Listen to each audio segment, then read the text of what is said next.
I don't know, but apparently you could only get. They originally released the gingerhead version originally via Hasbro, and the black-haired version came along later, but you could only get it via WWF magazine. There's also a Hogan figure you can only get via WWF magazine, and a Bret Hart figure by WWF magazine. He's got those two and has had those two for years, but he needed the Undertaker one, and it never comes up on eBay. And it came up the other day, and he has paid pounds for it. I mean, I'm stunned for words. I know. I know. Not because it's Al. I spent all day just looking at him like the Holy Father in Father Ted when he kicks him up the arse. That kind of thing. Just walking around. Bishop Brennan. Yeah, that's the one. Yeah, pretty much. That's it. But anyway, that's That's like cold open, probably. he knows that can be announced to the world, can it? Just to confirm. No, he probably doesn't want it, actually. I was going to say. He's spent a considerable amount of money, put it that way. When you put this on the podcast, Phil, just bleep out the money amount, all right? So it's just Al has spent on an action figure. And then that'll be fine. We haven't got a Patreon or anything just to be throwing around that kind of cash. No, not really. Not yet, anyway. Maybe he started out the only Al Geordie. Wait, that's wrong. OnlyFans Geordie Al edition. Oh, no. Let's not even do that. No, not a chance. Not a chance.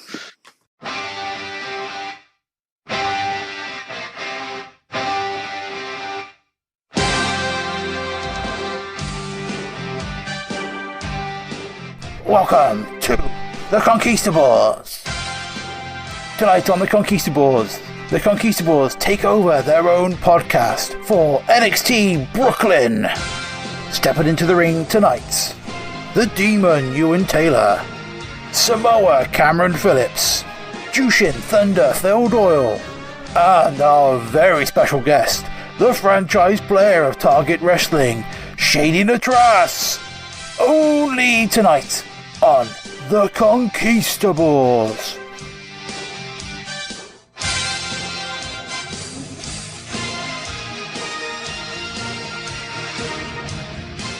Anyway, shall we begin in earnest then? I think we should. Well, we're maintaining our normal professional introduction with his guest present, aren't we? So yes, we are. Yes, but we need to introduce the guest as well. That's the thing, you see. Sorry, because whilst us Captain Cameron, I'll sit back.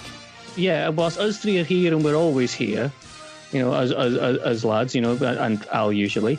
But tonight we have a rather special guest in the shape of Target Wrestling's only Grand Slam champion and the franchise player Shady Nattrass.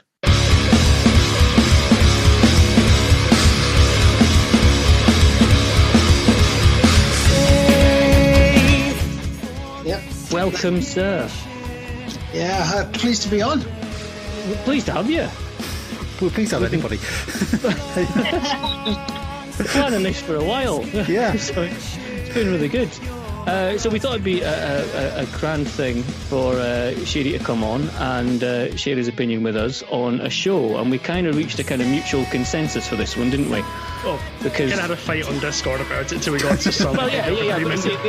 I was saying to Shady, I was like, you pick the show, and you wanted to do an NXT takeover, but then you said you guys pick what takeover. We kind of hummed and hawed about maybe Toronto. But then we went to the first NXT TakeOver that was outside the Performance Centre in the shape of the first TakeOver Brooklyn. Yeah. So, first question up, Shady, and I always ask this, we always ask this to each other on the usual show. I mean, I never mean to make it sound like accusatory, but it's like, why did you pick an NXT TakeOver? I don't mean that sounds like, why have you picked this? But... Well, actually, today I re-listened to your last show and heard the aggressive tone that you asked for. Thank you. It's good to hear it's not just me. I get gaslighted a lot on the show. I didn't. I apologise at the time. I said so. It did come out more aggressive. You did it to yourself, Phil. You did it to yourself. As soon as it left my mouth, I was like, that sounded really brutal. So the reason behind the takeover is I think a lot of people will agree that the takeovers have probably been the highest standard WWE's put out for quite a few years now. So I enjoy watching them more than a current WWE product or one from the last even 10 years. I think if it wasn't a takeover, it would have been an early 90s WWF show. And I do this, like, I try and watch a wrestling show a day.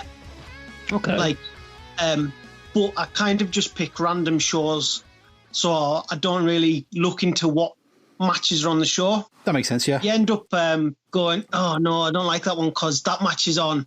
Oh, that match is on. So I just go in blind and I kind of cover a wide range of whether it's WWE, WWF, WCW, all the way to like lucha stuff, some Japanese stuff, as British stuff as well. So as I say, trying to go in blind or as blind as I can without remembering.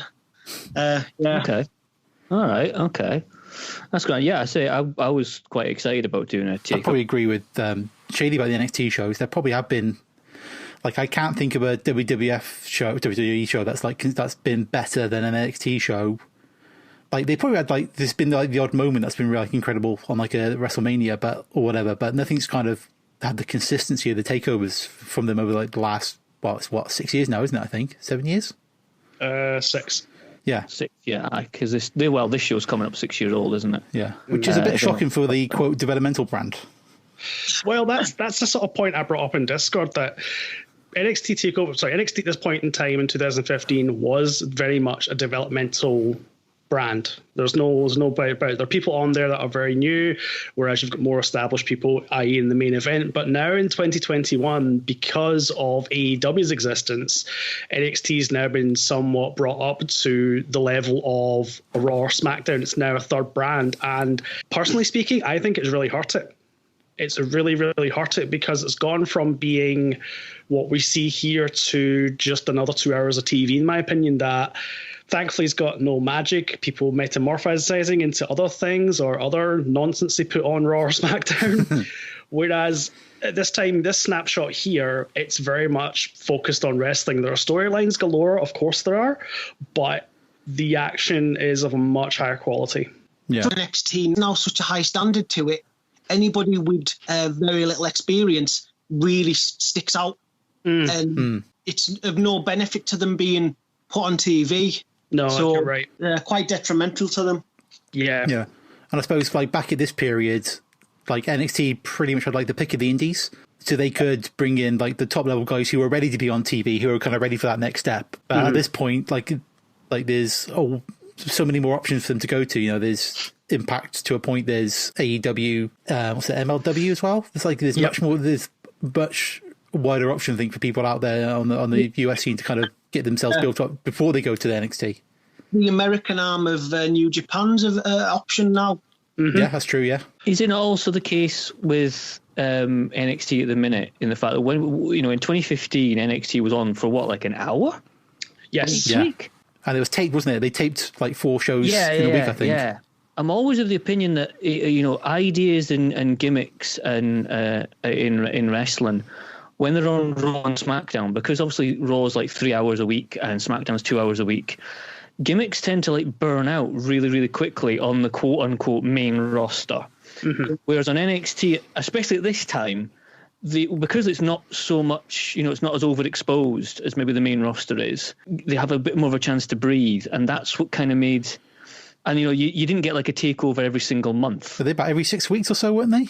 It was, it kind of combined them with the sort of major pay-per-views, didn't they? They did like and WrestleManias, things like that. And so there might be like 4 a year or something like that. And it kind of goes back to the old school WWF way of doing it. You're getting 4 big shows a year, so everything feels kind of fresh. Whereas now, when they have a main event on a Raw pay-per-view, you've probably seen those 2 guys or those 4 guys wrestle each other on Raw a couple of weeks leading up to it, kind of thing. Even with NXT, if it was like with the 4 pay-per-views a year, the NXT matches meant something, because it's not, okay, well, in 4 weeks you're going to be wrestling wrestler A. You had like the X amount of time to build up to a big match. So when you got the takeovers, they felt big. Yeah.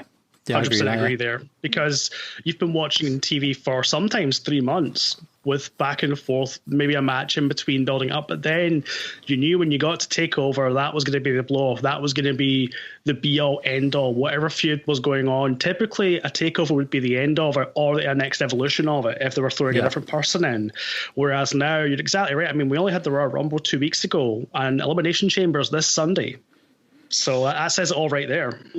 They're also squeezing in Fastlane before. Oh, before Mania, well. yeah, of course, because you got to get that content out. It's all about content now. Yeah, they're not bringing back Great Balls of Fire again. Not to the best of my knowledge. So anyway, should we crack on with the show itself then? Try to do a bit of homework around the context of the wrestling scene at the time. So I have my little notes. Yeah, all right, okay, carry on. Yeah, Phil, have you got that? Because I was just kind of thinking, we talked about NXT at the time. This was August 2015. It was the 22nd of August 2015, yeah. Well, thank you for being so precise, Cameron. It's no problem. Thank you. So, at this time, because I think at this time, this was NXT's kind of big coming out where it kind of went to the next level, I think, of popularity with this show. So I was kind of thinking at the time, what kind of drew fans to it? And I was looking through, all the kind of things going on at the time. And looking at it, CM Punk had quit the WWE the year before. And Daniel Bryan had retired essentially in April. Well, he'd gone out injured to retire. I think the next February he would retire. So WWE had basically lost probably the two biggest indie cred wrestlers on the roster with those two fellas going. Yeah, I suppose. Yeah, you could probably call that. Yeah. So I think because I checked on the SummerSlam at the time, which happened the day after, and the main event was your Undertaker versus Brock Lesnar rematch. Oh yeah. I think was the one where had the laughing Undertaker gif meme where he kind of sat up and laughed. Yes. But you also had Adrian Neville and Stephen Amell versus Stardust and the Cosmic King Wade Barrett. And also kind of around this time is the push of Roman Reigns as the face of the company. So I think you had this kind of perfect storm of stuff with WWE where they lost the kind of two big the cool guys essentially with Daniel Bryan and CM Punk. They were trying to push Roman Reigns as the big champ. But that wasn't really kind of going over the fans. I think it'll be the Royal Rumble after this was one where he won where he was massively booed. So I think it kind of meant that all the kind of quote, all the marks and smart fans, whatever, were looking for something to watch that wasn't the kind of main WWE product, which is why I think everybody kind of started to flock towards NXT. And it's about, I think the Being the Elite started in 2016. So it's kind of before the kind of indies upswell that kind of led to AEW. But it is kind of starting because AJ Styles is at New Japan, so the Bullet Club's massively popular with the cool people. So I think it was just kind of perfect storm. But no one really liked the main roster packet stuff anymore, and then all of a sudden NXT was doing all these kind of cool matches, and I think it just kind of drew all the kind of fans to it, which kind of created that groundswell that kind of led to this pay-per-view. The other side to that is I'm pretty sure at this time it wasn't available to the American fans on TV other than through the network. It was purely on the network, wasn't it? It was like a driver for that. But the Americans didn't get it regularly. All right. So it was a very weird deal back. I remember this back at the time. It was a very, very strange deal where it was easier to watch if you were international than it was in their quote unquote home base. Yeah, was it on Hulu, one of the other streaming networks? I seem to remember it being on something like Hulu, yeah. Yeah, I can see that's the real research done by Shady. I didn't realise that at all. I completely missed that. I was just looking up to remember. But yeah, I think there was a hunger for a different kind of product than what the WWE were kind of pumping out. Because especially this is Raw was 3 hours. I think Seth Rollins was the champ and he was having a feud with Cena, which was quite good, but I don't think it was kind of capturing people's imaginations. And I think by this point, again, Seth Rollins was pretty much like a company man. He was that kind of cool indie guy, but then he'd very much been kind of absorbed by the WWE machine at this point. So people really wanted that kind of not the kind of mainstream thing, which NXT kind of really became.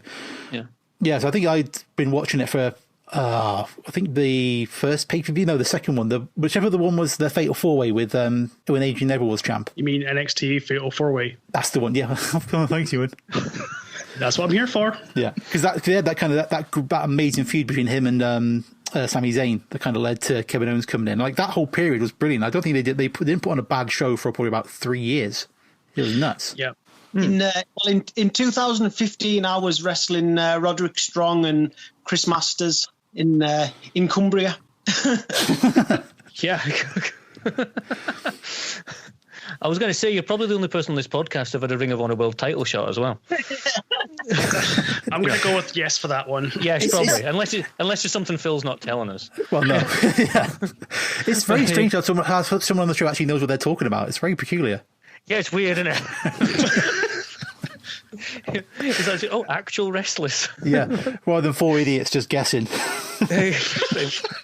But anyway, that's what it usually is what we've been doing for years. Anyway. And now, WWE Network presents NXT TakeOver Brooklyn.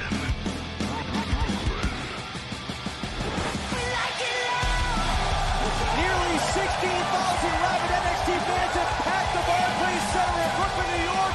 They've been begging for something different, something of their own, on a scale that only NXT can deliver. Welcome to NXT TakeOver Brooklyn. The opener then for NXT TakeOver Brooklyn, as we said, it was August 22nd, 2015. It's in the Barclays Center, which is the same venue that SummerSlam will be 24 hours later. Mm-hmm. We have an introduction with Triple H, which is kind of weird because he does his whole sort of low, sort of growly, whispery thing as the camera goes really close. It started as a whisper until you screamed it at the top of your lungs. Yeah. And then he does the usual thing of, kind of going, it's time for change. We are NXT. And then that's a great Triple H impression, by the way. Thank you. And then the lights go up, and then there's the crowd, which I thought was quite a cool visual for the opener of the show. Was this also the first black and white coloured ring they did? Because the normal colours like yellow and black, wasn't it, for the normal shows?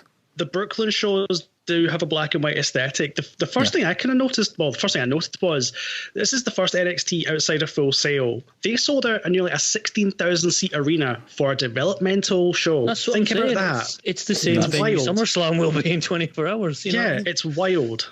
It's just absolutely crazy how the popularity is at the time. We have our opening match, which story goes that Tyler Breeze wanted competition and felt that the NXT roster wasn't giving it. So William Regal, NXT GM, gives him the competition he so craves, which leads to the one and only appearance in the WWF ring, or WWE ring rather, of Jushin Thunder Liger. Now, I have to admit that I probably know more about the sort of reputation of Thunder Liger than I do his actual matches. I've watched a couple of his matches since, but more the later ones. I'm not familiar with his early career, but I do remember reading Power Slam magazine in the 90s and his name coming up a lot. So, like all the Super Junior stuff in New Japan, those sort of things. Yeah. Super Junior '94 was just outstanding. So that was one of the big ones that got me fully immersed in wrestling. So, I was a big fan of Liger. Yeah, that whole tournament is just incredible. So I agree with you there. And even his WCW match with Brian Pillman. Oh my, yes. My favourite thing about Jushin Thunder Liger, they shared a video of him. Like his hobby is just making action figures of Godzilla from scratch. Really? It was like a video of him just sat in this room, just making Godzilla figures from scratch and painting them and all sorts. I think him and Cam would have a good little thing about painting, Warhammer figures and stuff. I'd be painting Warhammer with Thunder Liger. There's a book in there. One of the good things with Liger is, even though he's so well respected, is he doesn't take himself too seriously. No, he's very quick to make fun of himself, and he shows it in this match. Yeah, I'd say in the opening, very, very switched on. When he mimics Tyler Breeze's thing in the corner, he's kind of lighting on the ropes and he gets a selfie with the cameras and stuff. Yeah, because Tyler Breeze's entrance is incredible with the whole fashion show thing going on. And I think we just need to highlight just how good Tyler Breeze was in NXT. I wrote that down as well. Tyler Breeze in NXT was magnificent. The whole gimmick, it was basically a supermodel turned up to 10. Yeah. It was just ridiculous how good he was. in It was NXT. the right kind of like douchebag heel before like the comedy kind of overwhelmed him on the main roster, didn't it? Which, I mean, the Fashion Police stuff was really good. There's no denying that. But he lost that kind of edge that he had like back on NXT when he was like involved. Like I say, he was involved in that 4-way match as well, which was brilliant. And just him coming out, the music coming out with the camera, all the all that kind of stuff. Oh, I forgot how good Tyler Breeze was. Then Liger's music hits, and he actually gets a really good pop. I wondered at the time, because obviously I knew Liger, I was so excited to see him, and I thought, how is this crowd going to react? And he actually gets a really, really good reaction, because obviously the NXT crowd is probably a more hardcore skewed crowd, I would say. Oh yeah, definitely. Is that fair? Yeah, I don't think he would have got a similar reaction had he appeared on say SummerSlam 24 hours later. I don't think he maybe would have got that same reaction. No. On a slightly, possibly off topic, do you think a WWE wrestler would be able to get a good reaction dressed like Liger coming out? No. You might not have seen him. His first appearance, he's here with his big mask and his shoulder pads. Mm-hmm. Would they react as well? Would you, do you know what I mean, or would you just get laughed at because you look like, you know what I mean, like a Power Ranger or whatever? I think we'd probably have the same reaction to him as Max Moon did in the 90s. And everyone would be like, kind of going, sharing photos on Twitter going, what's this guy?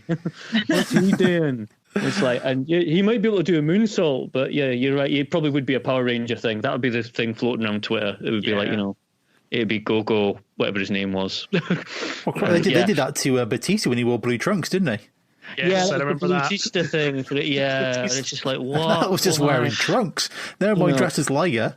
Here's a guy, exactly. Here's a guy that can still wrestle, just, and you're just ripping the mick out of his clothes, I think it just depends on the context of it, because like if he'd like debuted in something like Lucha Underground, you might have got away with it.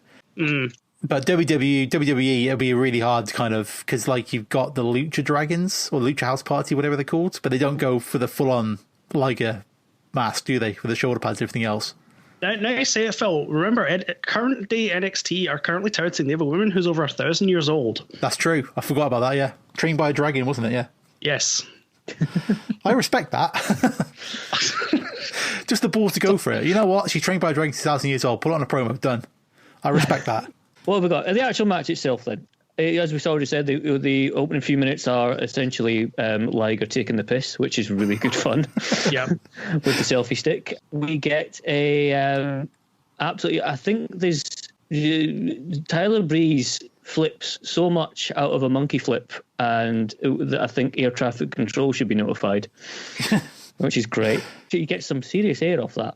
Yep. Cody Graves, who is on commentary tonight with Byron Saxton and Rich Brennan. If Breeze beats Liger tonight, he will skyrocket. I've put here down here again. Liger with a fantastic looking tilt-the-world backbreaker. There's a moment where Liger goes up to the top rope, and then Cody Graves said, "This is the guy who invented the shooting star press," and then Liger proceeds not to do a shooting star press. Which I think was brilliant. I was like, yes.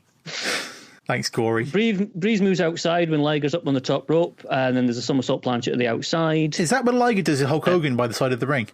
Yes. It's like, yes, Liger. Brilliant. He's brilliant. I mean, there's something to be said for Liger's ability to get across his character and entertain an audience without facial expression.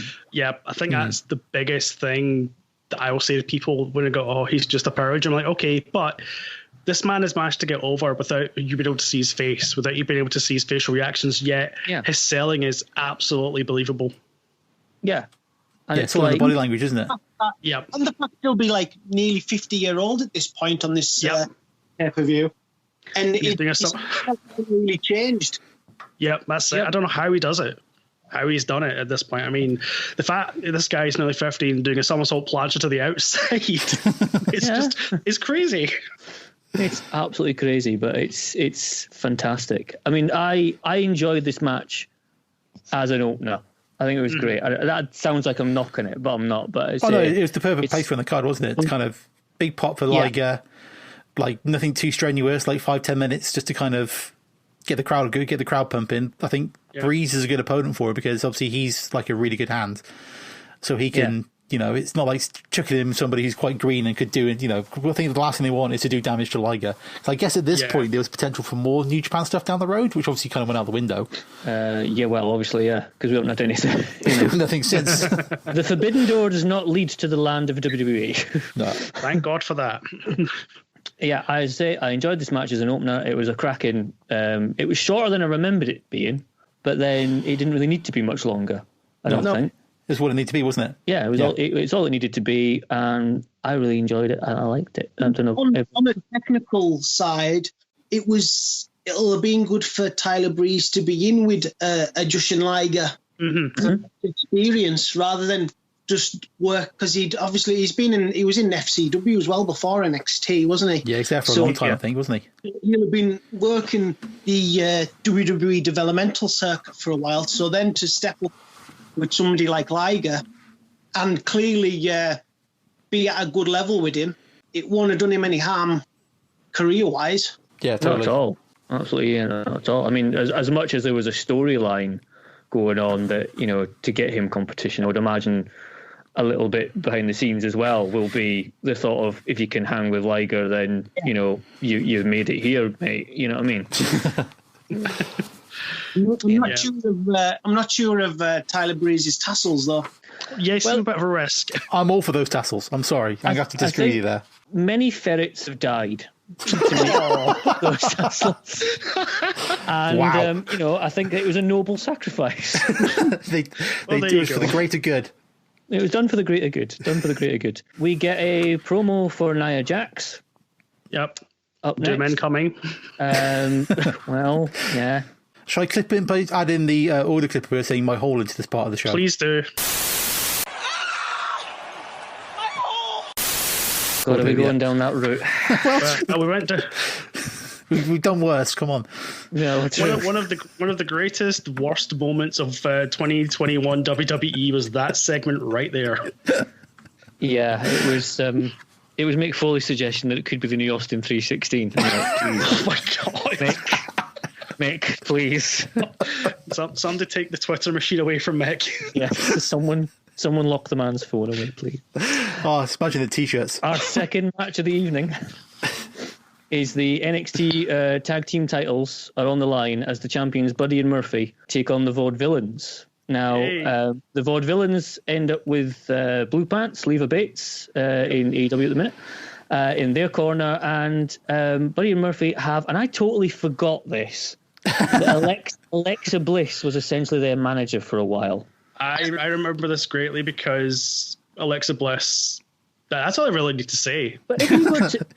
Euan's away with the fairies right now. If you were to look at the start of this match, freeze frame it, and say, one of these 6 people will in 5 years' time be involved in the main event of Monday Night Raw on a regular basis. That's exactly what I wrote down as well. Only one of these people survived.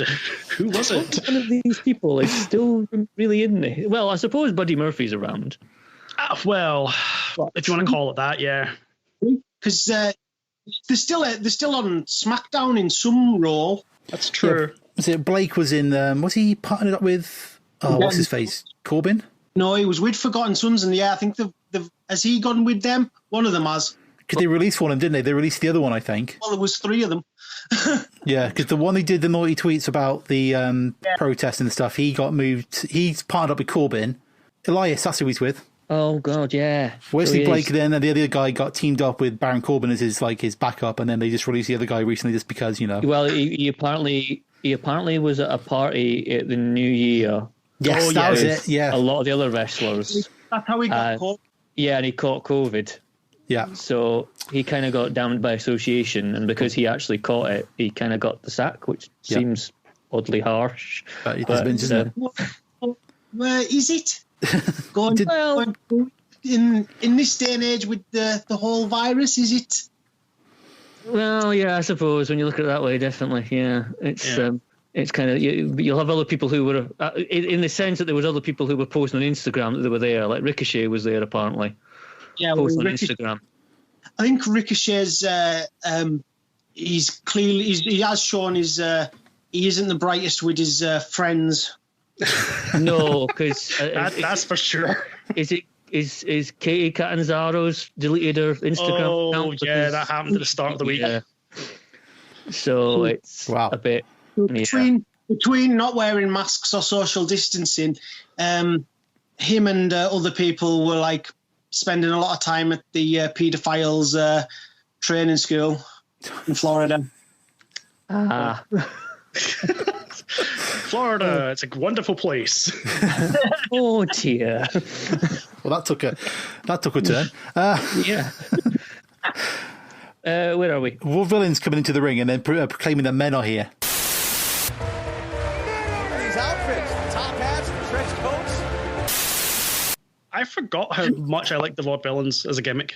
Yeah, shouldn't work at all, should it? No, but it did. Shouldn't work at all.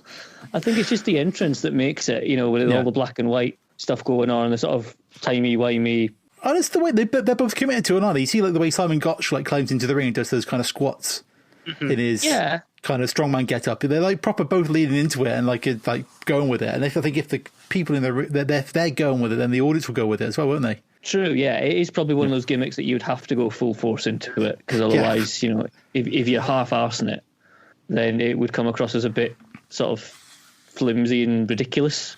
Yeah. And it's certainly better than the dubstep intro of the Baker Murphy with all the wub when they come down to the ring. That is quite really bad. It's just seizure-inducing for the most part. Was this not the period of time where Skrillex was doing everything in movie trailers? It might have been a little bit beyond that, but yeah, it was. Oh, Cameron, you're so down with the kids. I am down with the kids, Phil. Yes, it's my 27 Grammy Awards would suggest so. Anyway, what do we think of this match, guys? It's a decent tag team match. Yeah, I think it gets kind of. So obviously, like it'll be like the next year, the tag team division would just go through the roof, wouldn't it? With the American Alpha and the Revival and all those matches would kind of happen in the next year. So it kind of gets. I think it's DIY as well. Yeah, I think this period gets kind of overshadowed by that, but it's still a good match. My issue is I don't know how much I can believe the Vaudevillains as faces. That's a point. Yeah, they're a perfect heel unit. Called Vaudevillains. Well, that too. Yeah. Well, yes, there is. There is an element of that. I thought you I've never actually thought about. Who else was on the tag team roster at the time? Because they mentioned about one of the teams being second only to the Ascension, so they were still around. God rest in peace them. God, the Ascension were good in NXT. Jesus, what happened? Yeah. But they were, again, once they were partnered up with the Passion Police, they were great. And I think you would have had the Lucha Dragons, like Sin Cara was down there, I think, at the time. All right. Him and, was it Callisto he was partnered up with? Yeah. Yeah. So I think, I don't really remember anybody else who was taken around that time, to be brutally honest. I think that was the issue, that we were kind of limited with choices. So I think we had a lot of teams just sort of smushed together to be an opponent, but the Vaudevillains are sort of one of the very few actual tag team units in NXT at this point in time. Yeah. So it was only kind of natural they would get the title shot against Blake and Murphy. Kind of had to turn and face to get them against. Saying about them being the actual tag team, the champions are called Blake and Murphy. Again, good point. Yeah, exactly. Yeah. We don't need a name. We just have our surnames. It's like, all right, cool. Just go with the surnames. I always just thought they were a little bit chucked together, yeah. I think they were, but because you get I think this show they announced a Dusty Classic where you generally get at least one tag team that's kind of chucked together, don't you, to kind of fill out the ranks.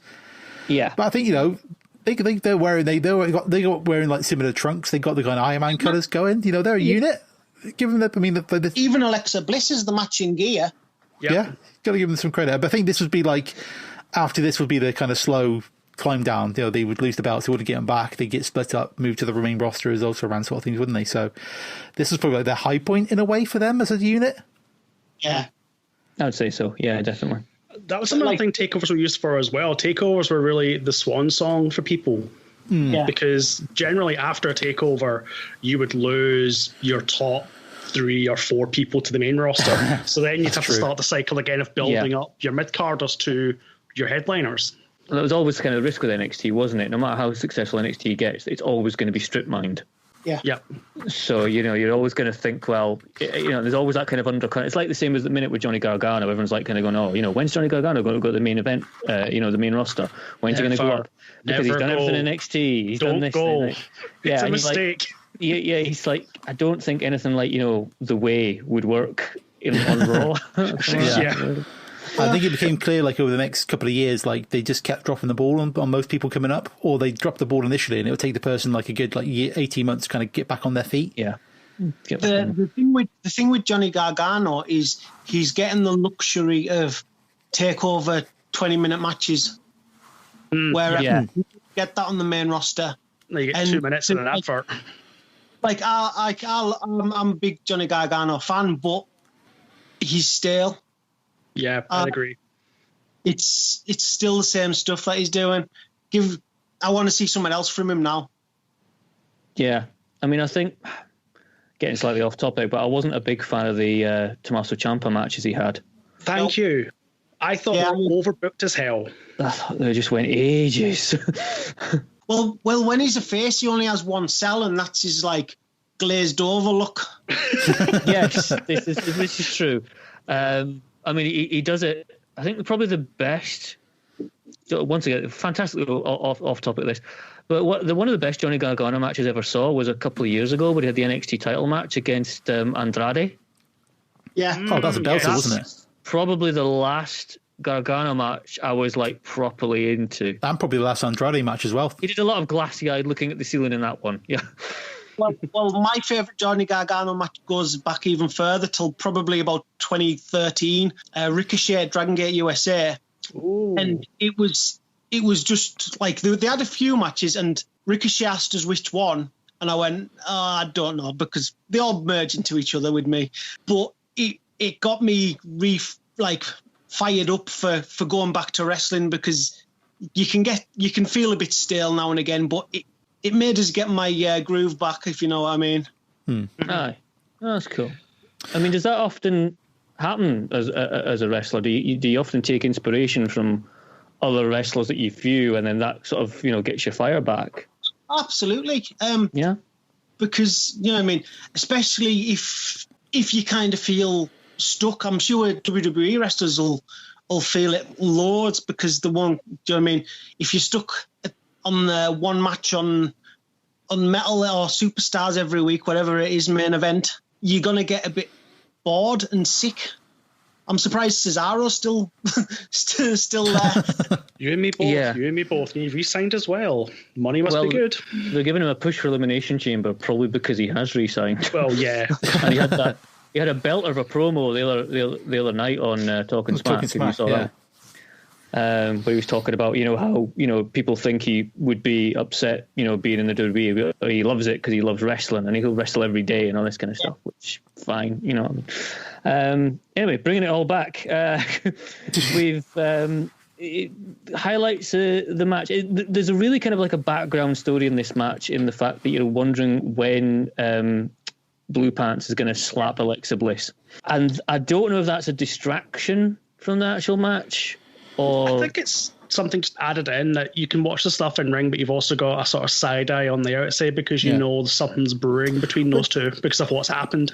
They don't tease it though. It's not like there's like a couple of incidents that builds up to it. They just kind of like come in at the end, don't they? I think Alexa comes in, and then Blue Pants starts a bit of a fight, but they don't do like a tease where it's like she's running them off a couple of times, to kind of build up to the kind of last confrontation. It just kind of happens, doesn't it? I think, if I remember right. Is that because they've done it in the build up on the weekly on the show? Yeah, that probably makes sense.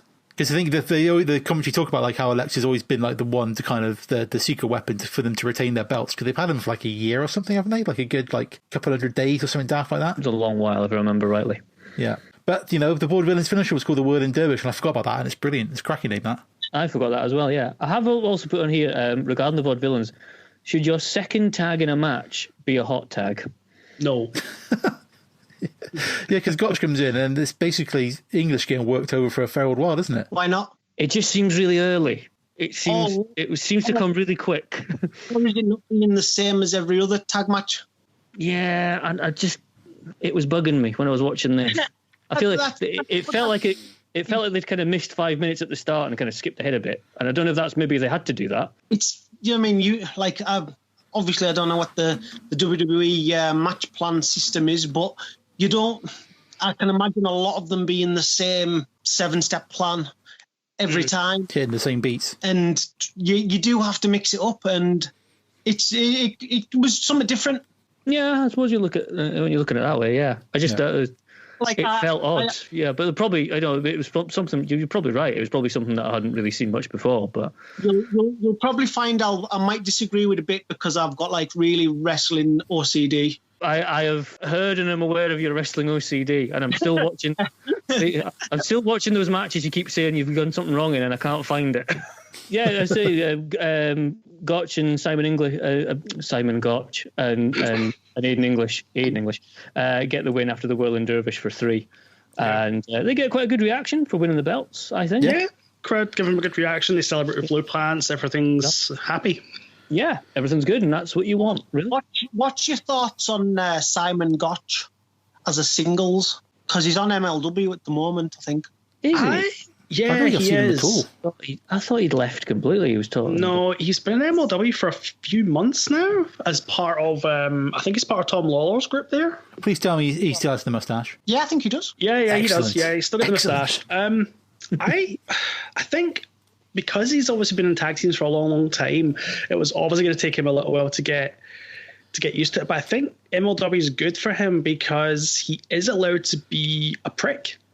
He's allowed to be, a bit of a prick and a bit brash and a bit harsh because a lot of the talent in MLW, it's very raw, it's very sort of visceral at times because of, people that are in it. So I think him getting the chance to show that side of him as opposed to the sort of jaunty, old-timey role, I think it does him a favour. I would imagine he's quite a sound wrestler as far as ability goes. We've got no complaints with that. I just said I'm not sure how the strongman gimmick would work out, anywhere else. Outside of the World Villains. Yeah. We move on to Ty Dillinger, or Sean Spears, as he's now known in AEW, versus Apollo Crews. Who the fantastic moment during the entrances for this one is Apollo Crews like walking down the ramp, and you can just hear him going, "That's a lot of people." Man, you talk about anticipation for a NXT debut. This is the kind of moment any competitor who has ever laced up the boots has dreamed about. Because this is his debut, wasn't it? In the it was NXT his debut, and it's apparently his birthday as well. Wow, there you go, the former Uha Nation. It's a long way from Evoke in Preston. Yeah, exactly. Again, another one of those names that I heard a lot of. I heard a lot of Uha Nation, but then and knew who he was. But, they'd become Apollo Crews in WWE, but didn't really know much about his background. So this match for me pretty much did what it was designed to do, in that it was an education in this is Apollo Crews and this is what he can do. Yeah. Do you think Ty Dillinger got too much in this match? If it was meant to be a showcase for Apollo Crews, do you think they gave a little bit too much to Ty? I don't think so. No. Or is that all that Ty Dillinger was good at, being a good hand? It did feel like he was the kind of guy, when you came into NXT, it was generally either him or Tyler Breeze was the person you feuded with first. Yeah.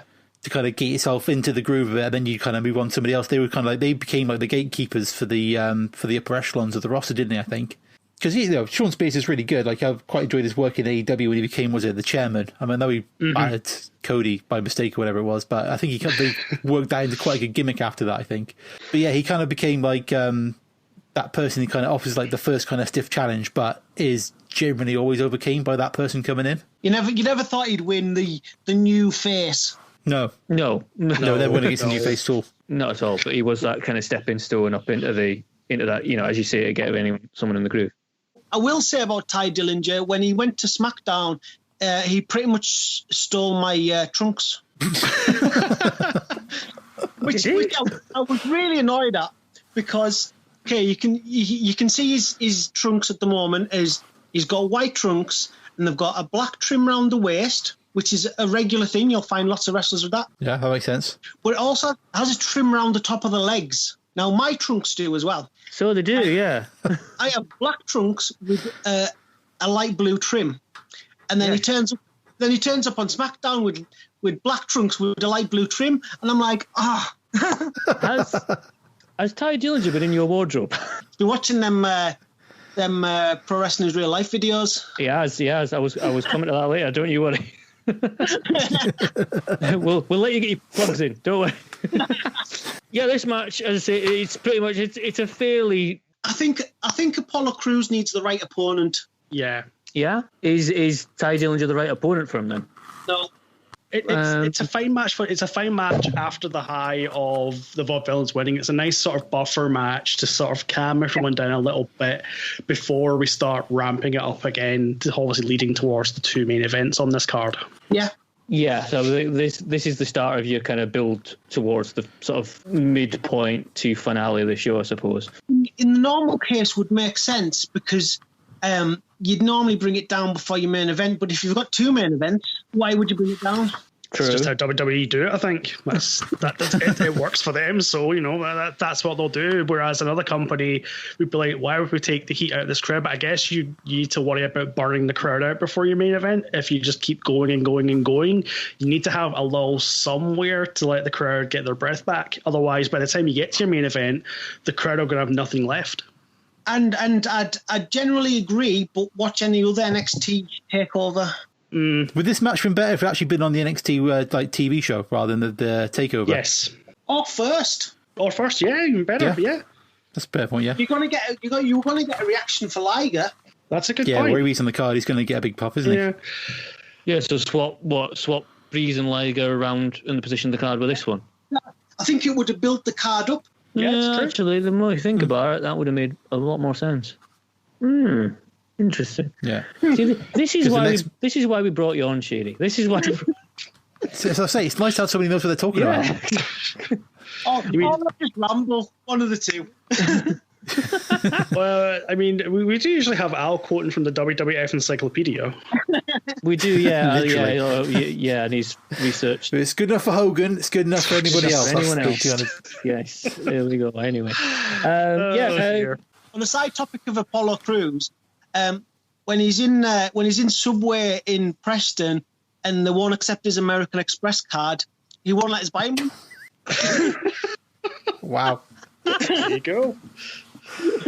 That is a combination of words I never thought I'd hear on this podcast. I feel there's a story to this. So he's in Subway. Yeah. And they won't let him pay on his American Express. He's PCW weekender. So Aye. obviously I'd had a few drinks on the Friday night. Of course. So I went for a Subway on the Saturday. Rolls in Uha Nation. Tries to purchase his Subway. They won't accept his card. So I offered to buy him one. And he said no. He said no, because I think he's just too nice. Oh, what a nice guy. So what a nice man. So I'm assuming, wait a minute, hold on. I'm assuming they've got to the end of the queue to the payment and they'd already made his sandwich at this point. I don't know. I don't know if he was still like trying to find payment or what, but I offered to buy it for him, but he didn't. He said no. Did he eventually get his sandwich? I don't know. By that time. Well, there you go. Oh my god! Next month we'll get somebody from Subway to see if we can find out what went wrong. Yeah, we need a representative from Preston Subway.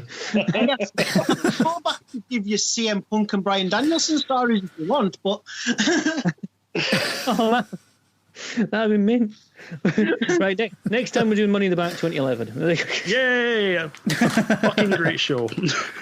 Stories of driving CM Punk around Coventry looking for a gym. Wow.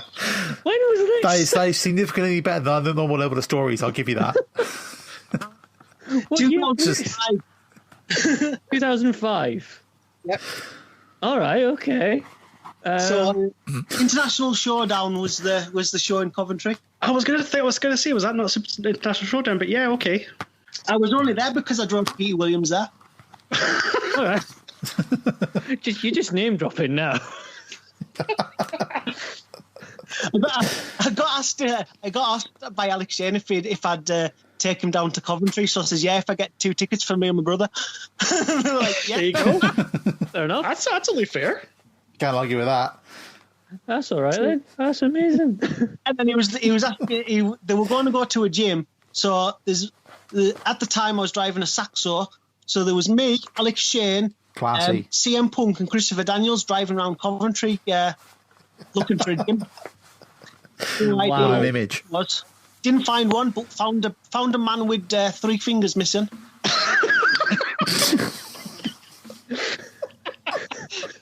which then led to Punk and Daniels doing pirate impressions. Oh my god!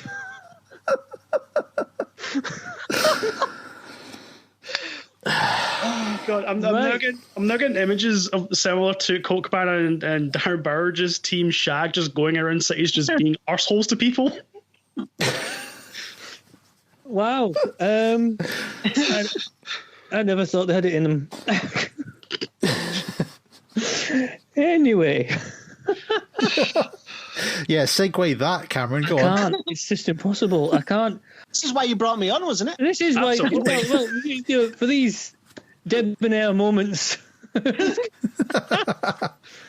Oh man, I've got here in front of me. Here's Regal announcing the Dusty Rhodes Tag Team Classic, and I can't really link that into a 3-fingered man in the streets of Coventry having pirate impressions done to him by CM Punk and Christopher Daniels.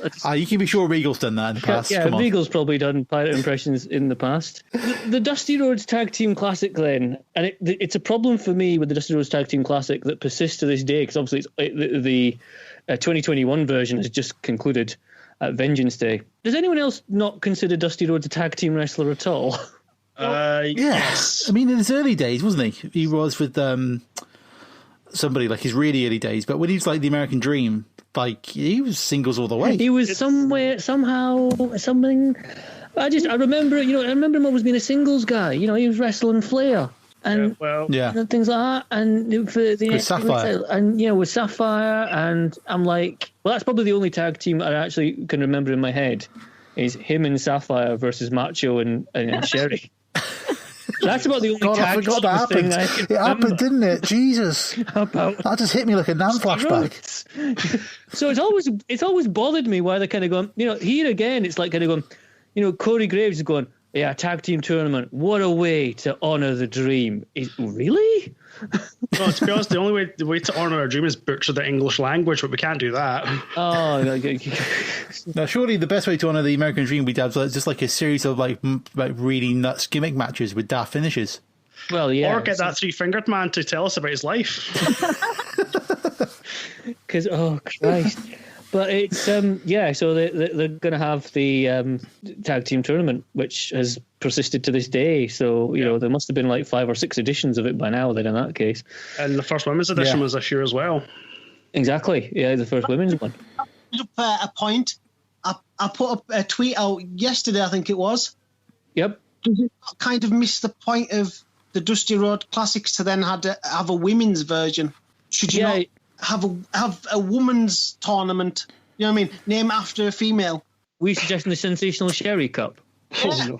Which I'm in full agreement with you. That would be awesome. That's a cracking name, that is. It was a spur of the moment example. Well, yeah, but I mean, I think I tweeted you back saying that they should have Booker T do commentary on the final because of the Harlem Heat thing. Is it bad that the history of women's wrestling in WWE is that bad? It's bad that Stephanie McMahon takes all the credit for it, but that's just my own opinion. Well, that's I invented women's wrestling. No, you didn't, Stephanie. Sit down. Yeah. We get a little shot of the Tough Enough finalists. God, what a train wreck that show was. I forgot that was still a thing at this point. I thought it had finished years before this. This was like the revamped version. Yeah, this was their attempt on the USA to bring it back, and it did not go well. Was it not Austin Page? Yes. Yeah. It was, yeah. Yeah, I looked. I had no recollection of ever watching Tough Enough at the time, and I looked at these 4 and went, I don't recognise any of these, so I'm assuming this did not go very far. No. So I think it led into the Breaking Ground series. That's on the yeah, I remember that now. Featured on that. Yeah. Oh well. I remember that now. Now you mention that, I can remember that. But I don't remember actually ever watching it. But but yeah, I remember it being a thing. It was there. I remember seeing adverts for it in between shows. I have no recollection of it. Then we're off to Baron Corbin versus Samoa Joe, which seems to be put forward as Baron Corbin's character in this sort of period of NXT seems to have been that he is completely a non-wrestling guy who is coming into the wrestling world and dominating people who have been on the indies for years, kind of idea. Yeah, basically his whole gimmick at the time was, I don't respect these people that think because they've wrestled in front of 3 people in a dug that I should respect them because I am Baron Corbin. As a gimmick, it's something, I suppose. It's nothing that'll set the world on fire. But I quite liked this kind of attitude in the promo. Just sat there going, yeah, why should I get paid? Why should I care about them sort of people? Like, I was quite thinking, wow, Baron Corbin's actually quite good. Outside of WWE, it would work. Yeah. When you're in WWE, you don't acknowledge outside WWE. Yeah, nothing exists. That's true. You killed your own gimmick. Yeah, well kind of. Because I was going to say, because what they're trying to do in this match is obviously suggest that Samoa Joe has, been to, all around America, all around, Japan. He's been to the UK. He's been to Germany. He's wrestled in all these other places. And as CM Punk, we were in a service station at 3:00 in the morning with Samoa Joe. Was the people there have all their fingers? Yeah, there wasn't any. But I say it was we had 2 cars, me and my brother and Peter Williams, and Samoa Joe was in the other car, and we all stopped at a service station at 3:00 in the morning. More importantly, could Samoa Joe buy a Subway? He would have been able to, yeah. Yeah, I was going to say not at 3 a.m. Good. He had lost his coconut shampoo the night before.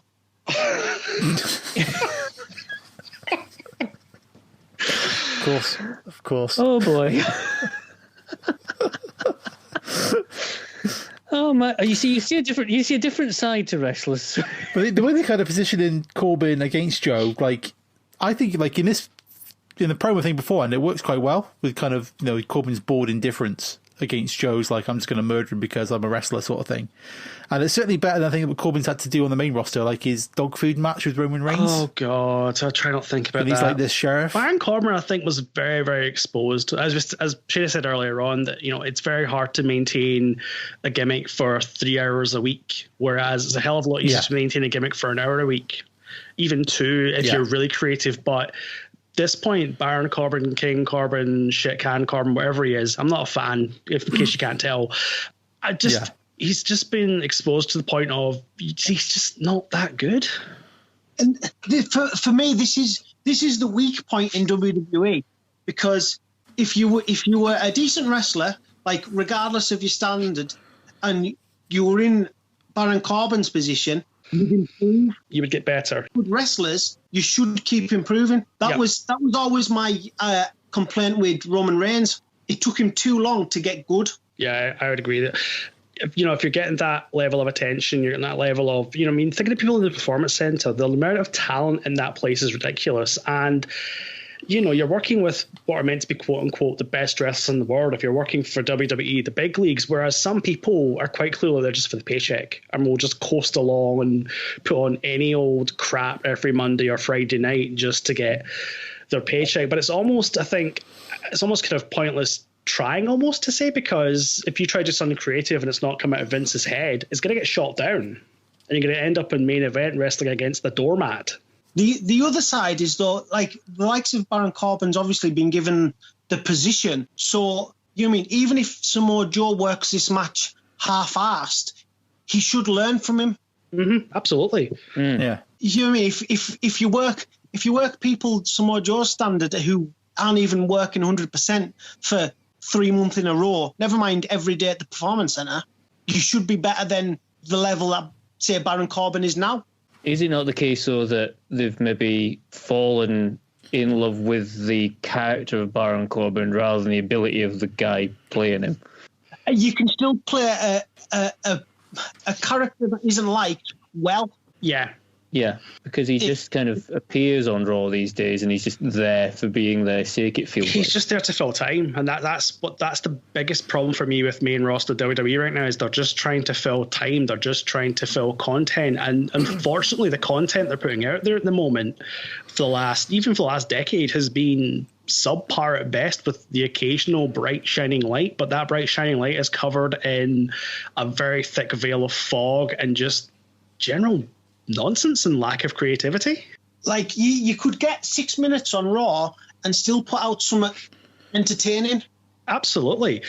Yeah, I'm actually watching Superstars from 1992 at the moment on the network, and these matches are all squash matches. These matches are either squash matches, or if it's a featured match, it maybe gets 5 minutes. But you still get a hell of a lot out of that match, because everything they do in that time has a meaning. It's not just, right, we're just going to fill 5 minutes with this goal. They're actually working towards something. I watch a lot of the early Monday Night Raws. And as you say, a lot of them are squash matches. And do you know what I mean? You'll get a random versus Shawn Michaels, and that's your big match. And it's still entertaining, and the other matches get the point over. Hey, this is the guy that we want you to boo or cheer. Yeah, this is their moves. That's it. Yeah, that's it. It's a showcase. I'm happy. Done. Yeah, pretty much. It's like, here I am. Here's what I do. If you want to see more, I'll be back next week, or buy the pay-per-view. Yeah. Well, you don't have to buy a pay-per-view now, so... No, that's it. No, because they've got you £10 already. Yeah. Well, it's the TV show's the product now, isn't it? It's the audience numbers and the advertising they sell for the TV show. That's their main driver. It's not even that now, because in America, at least, they're sold to Peacock now, so they're now going to be part of NBC, the network. So that whole thing's completely gone now. They can put out Baron Corbin taking a shit for 3 hours every Monday night, and nobody would care, because they've got their money. So all Peacock wants content. Picturing Baron Corbin in a waistcoat doing that, I just can't get out of my head. Surely we could have gone with Baron Corbin buys a Subway. Jesus. That's every on YouTube now. Anyway, back to the match. The ending, the end of days is attempted, but Joe reverses it into the clutch, and then Corbin passes out. And obviously, I don't think he tapped. I think it was just he just passes out. And in the kind of obviously not making him, losing it through sheer giving up with the pain rather than actually physically going ow. Side note on the Coquita clutch, other than I know he calls it a Coquita clutch, but do you not think chokes are allowed more nowadays? People are allowed to finish matches with a choke. Yeah. It's not so much now a hold. It's more you are trying to KO the person now. It's not just you're trying to make them uncomfortable. Yeah, it's still a choke. You're not allowed to choke your opponent. That's the wrestling rules. That's true. Yeah, there you go. How does a triangle choke work? That's a really good point. So really, the Undertaker's going to be he's going to have a few more losses on his card then. WrestleMania and change any of his results. Yep. Well, I would still choose the one against Brock, but that's my own personal opinion. Well, yeah. You're probably right. Is that not just like a thing with when the UFC came into popularity, that they decided to sort of suddenly introduce things like, oh yeah, by the way, you're choking, chokeholds are fine. Cameron, they did that once. It was called Brawl for All. It's the reason why it's the worst pay-per-view on the table. Yes, I know, but Raw Underground. Oh God! Oh, God. That disaster piece. Oh God! Drawn with signing up. It was just like, what a shit show that was. That only existed because you remember that that rumor that went around ages ago that Shane McMahon was trying to convince his dad to buy the UFC at one stage. No, it was actually Shane trying to invest in UFC. And I think Shane tried himself. I think his dad. Yeah, it was Shane himself, because I think Vince was basically going, "No, son, don't do that. Date it on my TV. It'll be great. It'll be fantastic." It goes 4 weeks and gets canned. I mean, I can understand try to do different things with the current pandemic and having no fans in the building. Credit them for that, but some things didn't really stick, and that was probably one of them. Yeah, it's because they keep trying to figure out what do we do this third hour on Raw. Yeah, and that's probably the ideal thing would be to not have the third hour, but they're kind of committed to it, aren't they? Yeah, pretty much they got to. Yeah. Going back to the match, I think Joe is still underappreciated with how good he is. Oh, Joe is fantastic. Massively so. I completely agree. It's just a shame, I think, when he got to the main roster, he seemed to get kind of curtailed by injuries. Like, he did his ankle, didn't he? And then it was like a concussion, kind of forced him onto the commentary booth. I think he's had a lot of problems. I think he had a lot of problems with concussions recently, I think, and that's why he's kind of... Because he was on backstage for a while on Fox Network, wasn't he? Yeah. The thing I like with Joe is a lot of his matches do feel the same, but you don't go, oh, I've seen this match. Yeah, they're very similar in sort of, not so much feel, but they're very similar sort of what he does, but he's always tailoring it to his opponents. He's always tailoring it to who he's facing. For me, peak Samoa Joe, I'm going to date myself here, is October 2005 when he faced some guy called Kenta Kobashi. Yeah. In Ring of Honor. That is one of my favorite matches of all time, will be my favorite match of all time, because I remember watching it for the first time and just my mind was just blown away because these two guys beat the living piss out of each other. But it had a story, it had so much going for it, and it had a crowd that was basically thermonuclear from the minute the entrance themes played. Yeah. That's not even Kobashi at his best. No, it's not. That's the scary thing. That's the scary thing. Next little point to make is the fact we have three people at ringside. One's Ric Flair, one's Sergeant Slaughter, and the other one is some lassie called Kana. Yep, some girl. Whatever happened to her? I don't know. I think she's still about. Still bad. We then get, and I forgot this existed, Team Bad. No, I remember it existed. Yeah, Naomi. I try not to remember. This was that period of time where they could only introduce women at the main roster if they were part of some like click heel group. Then we get Stephanie because she's invented women's wrestling. Yeah, as we all know. Yes, she's created women and women being allowed in sports, and I think she also created Gravity as well. I think so. Yeah. According to The Rock, maybe not. I have just here's Stephanie. The mouth is moving, but the words mean fuck all. Pretty much. So she's introduced. She's here to introduce essentially Bayley versus Sasha Banks, which for me is match of the night. Yes. Oh, easy. Yeah. Did anyone spot the very nice and subtle tribute to Dusty that Bayley had? Yeah. Yeah, with the polka dots. Yep. Oh, I didn't notice that.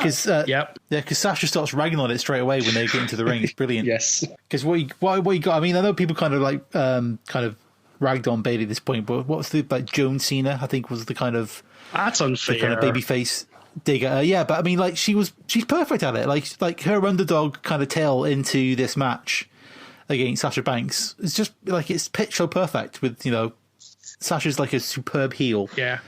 And Bayley's like a great underdog babyface. It just meshes perfectly. I do have a possibly controversial take.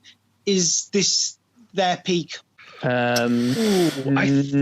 having. If you'd have asked me that before Hell in a Cell last year, for maybe. me, yeah, their tag team as the role models was pretty good, but whether or not it had the kind of impact, because I mean, to be fair, like the four of them, if you talk about the NXT Four Horsemen, they did pretty much change the industry, like in the kind of year leading up to this, didn't they? The kind of the four-way match they had, the matches they were having on TV, it did kind of force WWE to kind of go, actually, women's wrestling seems to be good now. Mm-hmm. It's quite weird because definitely invent it quick. Flashback to the beginning of the millennium, you had bra and panties matches, you had whole trains, you had all kinds of bullshit. Women were basically just treated as objects, whereas 5 years later, they're now treated as equals. Is that not just culture? Yeah, you could say that. Yeah. I would say so. Yeah, I guess you could say that was sort of the culture at the time. You have people like Charlotte Flair doing a figure four and then doing a bridge, which adds no leverage whatsoever. Yeah. I've always wondered that. Like, why the bridge? It does nothing. Because it makes it an 8 or something? There's no 8 involved. The figure 8, isn't it? No, there's not. No, I can't defend that at all. I think it's telling, on a similar note, I think it's very telling in commentary that they are talking about Raw and SmackDown having a Divas division still. But this is not for the NXT Divas Championship. No. This is for the NXT Women's Championship. Yeah, because you're allowed to be a woman in NXT. The minute you get to the main roster, you're a piece of meat. I mean, we're moving away for the main roster anyway from the John Laurinaitis, let's hire some underwear models and teach them how to wrestle kind of idea. Yeah. And you end up with sort of, the Bella twins and things like that. Whereas I would say that Charlotte and Bayley and Becky Lynch and Sasha Banks were kind of responsible for accelerating that process. Yeah, because I think to a degree, Lita versus Trish was the sort of beginning of that. You know, the main event on Raw, people will always look back to where, you know, Lita almost destroyed herself. But that's like 2004. Yeah. They had a proper match, and people kind of went, "Oh, women can be wrestlers." Yeah, exactly. It's kind of like, yeah, no shit. Yeah, it's this kind of dawning moment. Well, for me, I'd rather watch Io Shirai and Candice LeRae. Yeah, that's fair. I think they're better wrestlers than all four of the four horsewomen. Yeah, definitely agree with you. Io Shirai definitely, yeah, she's definitely superior. But the four horsewomen were first, so they are on a higher stand now. Yeah, they get certainly more reverence throughout it. Yeah. I'm kind of bored of watching Charlotte these days because I think they just essentially, I don't want to say handed everything to her because that makes it sound like she didn't put in any effort. She obviously put in the effort to have the matches. But it seems to be that, you know, they effectively want Charlotte to have the same record as her dad. Yeah. As far as title wins go. Yeah, that's pretty fair. I mean, she's got the same problem. She's very stale. Yeah, at the minute, yeah, totally. And it doesn't look like she can be bothered either. I mean, it's like last year when she won the Rumble and she was facing Rhea Ripley for the NXT title and won it. It didn't feel like she was there to enhance NXT. I hated the fact that she won. She should not have won that. It didn't help anything, did it? That didn't kind of get the idea should have been to bring it up to the next level, but it just didn't. Rhea Ripley been shot to the moon, but it wasn't. No, because she's a Flair, blah blah blah, whatever. That if I could go back in time, I would reverse that and have Rhea Ripley go over because that was her moment to shine, and it was taken away from her for I don't know why. Well, is that why this match works? Because both of them are going to benefit. Yeah, I think so. There's a mutual. Everyone's got an interest in making this the best they can. Whereas now, Charlotte Flair's like, "Can I be arsed? I'll just phone it in." And the other side is they haven't been phoning it in. I know both of them have had good matches like in the last few years, but because you're on Raw every week or SmackDown, you lose the fire. Yeah. I think especially like this time they were basically like trying to prove something, weren't they? Trying to prove that they could be at the top of the card. They deserved to be there. I think there's that kind of, you can see that kind of fire in all of them just kind of drive them on. I think when they get to the main roster, it's like, we made it. And then it's like, and now they don't. Like, how do you maintain that? And because as I say, I'll see things that you like don't. And exactly. I pull my hair out watching some of their matches because it's like, that makes no sense. Yeah, it's a feud that started in NXT and it's been they've tried to almost copy and better it on the main roster, and with very few exceptions, it's never quite reached the heights that this match reached. This match, when it was announced, people were talking about it, people were excited for it because as we said earlier on, Bayley was this sort of happy-go-lucky, sweetie pie face, but you could tell there was a side of her that Sasha Banks brought out because Sasha Banks would just ragging her. And this was Bayley's opportunity to show Sasha Banks, no, I can actually beat you, take that belt and bring in the Hug Revolution, whatever it was. And because Bayley had something to prove, and because she'd got the buy-in with the fans with, you know, the months of build and everything. And that's one thing I feel was missing from main roster WWE. They're so sporadic they'll change their mind week to week. There's no long-term story planning. I'm not saying you need to have a storyline for 6 months, whatever.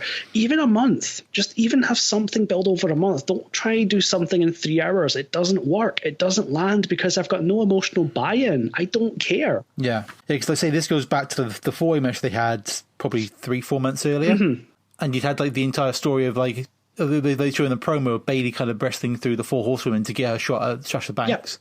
Plus, like everybody else had been like they were moving up to the main roster, and she was kind of being left behind. So it all just kind of feeds together nicely to kind of make that story good, doesn't it? With NXT being run the way it was and the length of time it was, the fans were invested. Yeah, totally. Because you'd have your local fans, the likes of that is it Izzy, the little girl? Oh, her friend in the audience. Oh, yeah. Stuff like that. That can't be done on SmackDown. No. It's like, remember, was it the Iron Woman match they had, and Sasha ripped her hairband off or something? Yes. Just the heat from that was nuclear. It was insane, wasn't it? But that's because they could build. Yeah, exactly. They could do it. They could build it. They had that relationship with the audience. They could do it, couldn't they? Whereas if you like see on Raw, it's just kind of like week to week it changes. There's no consistency to it. It's hard to get that buy-in because it's all about emotions. It's all about kind of getting people to invest their emotions in that character in the ring. And it's like when you've got a consistent build to something, it's much easier for people to buy into it. What people often forget is you don't always have to build to a match. You could have a Sasha Banks building her character and a Bayley building her character, and then when they do get to work together, they're building their match, but they've already got their fans behind them or against them. Mm-hmm. Yeah, and then it means something. Yeah, kind of keep him from touching, because I feel like we said earlier, like on Raw, like the matches kind of cycle through in about 2 weeks, don't they? It feels like you've seen everybody wrestle everybody else. So nothing kind of feels special anymore. Yeah. Going back to what Shady said about having the sort of local audience and everything, this is going off track a little bit, but it works for Full Sail and obviously at the Performance Centre now because you've got that crowd that are invested. But the danger with having the same venue every single time is pretty much was exposed with Impact when they taped at Universal Studios, because a good majority of that audience got in for free, didn't give a shit about what was going on. They're just like, oh, I'm on holiday. Oh, I'm going to see some wrestling. Fine, whatever. TNA then tried to get out of the Impact Zone, tried to take Impact on tour, which didn't go well, as we all know. But the problem was the fans, because the fans almost turned on the product because it was so awful. But at the same time, the Impact did nothing to get those fans buy-in. They just put on reverse battle royals, barbed wire Christmas tree matches in an attempt to try and get something from the crowd. Whereas NXT, you've got that emotional buy-in, you've got that emotional appeal of, I want to see this person succeed because of XYZ, and I want to see this person fail because they're trying to take on my fan. Point about that is NXT do several loops outside the Performance Centre. And like 2 years ago, I went and watched them in the centre of Orlando. And you got like the big names, but you also got the new faces who were just getting time in the ring on a show. Yeah. Who probably would be on TV in not so long time, but would be like, nah, you should have kept them. They're still getting the time to get the local fans. So if they've got a loop round Florida, when you get to do your NXT, your tapings to Full Sail, you get your local fans from all over the state. Yep. That have watched this person over the last, maybe they've been going 6 months doing the loop, and now all of a sudden they're now going to be on TV. You've got that group of fans that are already bought in. If I was going to the WWE loop, I would never want to go to the main roster. I just want to stay in NXT or go to NXT UK. Or be somebody like Fandango who can run his business on the side and still go and wrestle at NXT. There you go. For me, being a wrestler, I want to be the best wrestler I can, and it makes me sad that there's a full roster of WWE wrestlers who are just happy being as they are. I don't care if you want to be on like main event, but be the best you can be on main event. Yep. Yeah. I think for me, that's a big problem with shows like 205 Live, because I'm quite sure the viewing figures of 205 Live are probably not great, but that's because they don't promote the show. They don't actually remind people this thing exists. I mean, only recently I remembered it was a show because they had some of the Dusty Rhodes Tag Classic matches on it, which then led me to think, how many people are on this brand and how many people are not seeing this? Damo was on 205 Live. Yeah. Killing He's not 205. No, he's not. Wow. No, not at all. Not at all. The end of the match for Sasha Bayley comes when there's Bayley gets a top rope hurricanrana and then a Bayley to belly for 3, becomes the new women's champ. Crowd love it. You're glossing over that, Cameron. It wasn't just a regular hurricanrana, it was a reverse rana from the top rope. Sorry, reverse rana from the top rope. Because I just wrote in all caps, what the actual fuck was that? Was there a match where like Sasha tried one and basically just fell straight on her head? Because I think that nearly happens early on as well, doesn't it? She kind of moved from the top rope and she just basically lands really nastily, which is really hard to tell with Sasha Banks. It's like she can take a bump really well, and it's like the line between it that looks painful and then is she legitimately hurt kind of gets crossed over a few too many times with her, I think. Reverse round, one of my one of your favourite moves to take. Yeah. All right. And Canadian destroyers. Really? Okay. What is it about those moves that you enjoy? I can take them well. There you go. Yeah, I've seen them, and yeah, I would say yeah. When I've worked with Josh Terry, I've managed to persuade him to Canadian destroy me on the apron. Oh yeah. Yes. We did it up in Edinburgh as well for Discovery. Did you do the Discovery as well? Oh Yeah. man, that was amazing. That was brilliant. That match. That was absolutely incredible. I was there for that one. Oh, yep. Like I'll give you. Josh, outstanding. Josh is on NXT UK pretty much every week now, and he's a superstar. He's so good. No, he's absolutely brilliant. He's absolutely amazing. I think one of my favourite Target matches I've ever been at in person was Josh Terry versus Steve Xavier. Yeah, that was good. About a year ago. Josh had been in a car crash on his way to the show. Really? Yeah. Bloody hell. You wouldn't have known. I'll tell you that. You wouldn't have known. He debated changing the match around. Really? Oh, my God. So obviously he wasn't seriously hurt then. No, just shaken up.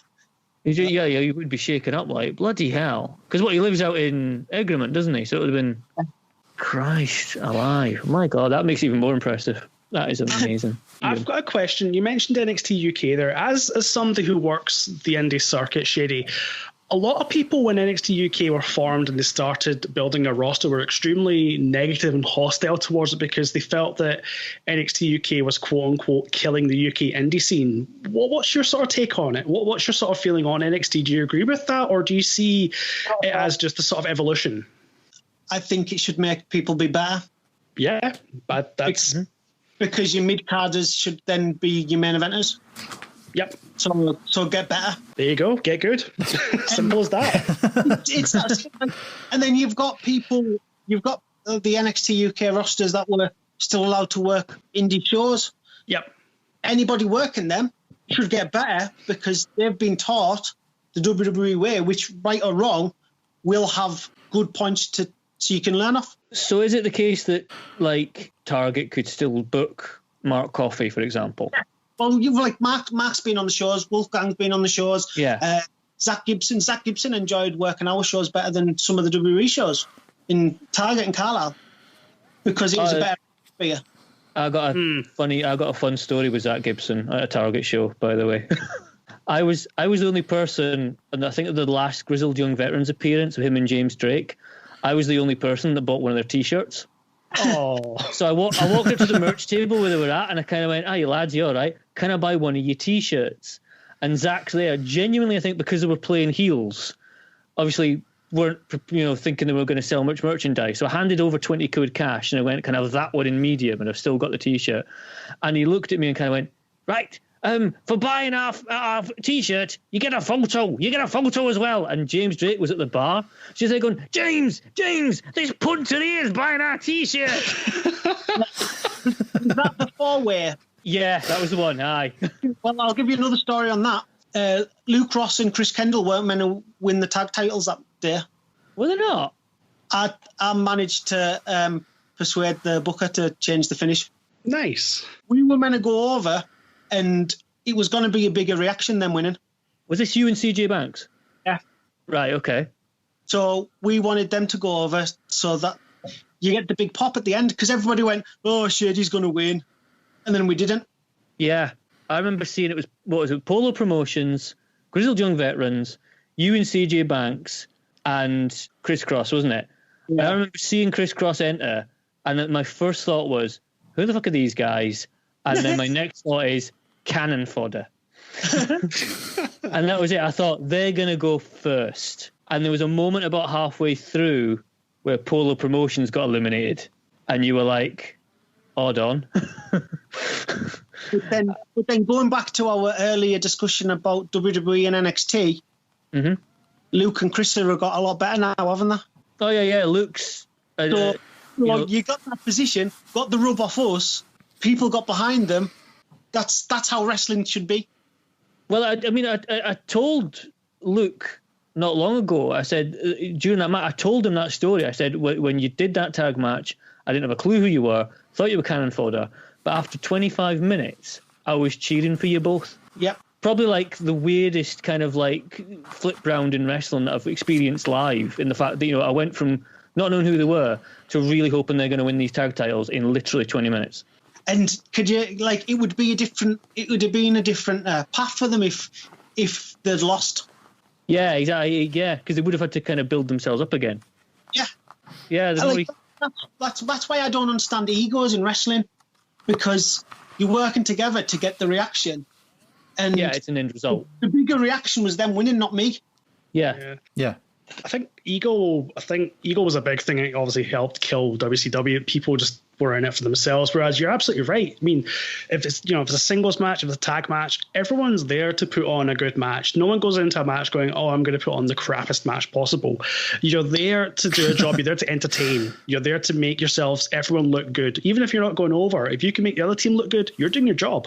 Where the last Discovery show I did up in Edinburgh, it was like a raffle show, so it was just like random matches.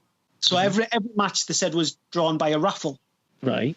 So it was myself and Christopher Saint, both heels, against Alan and Randy, who were non-wrestlers. Right. And Alan's the promoter, and I argued with him that he should beat me, and he wouldn't have it. No. His argument was, "You're wrestlers, so you should win." And I was like, "Yeah, but I'll get loads of shit because you're not a wrestler and you beat me." Yeah, that makes sense to me, because that will be used against you for future opponents. Will say, "Oh, but you got beat by the promoter, so I'm going to kick the shit at you." I could get months of work off losing. Yeah. True. Yeah. Some wrestling doesn't have to be complicated. Wrestling can be as simple as can be, and sometimes it works. Completely. Yeah, we've got a main event to cover, haven't we? Yep. After all this. We got Kevin Owens versus Finn Balor for the NXT Championship in a ladder match. Yes, indeed. Did anybody else forget that Finn won the belt in Japan? Oh, a beast from the East.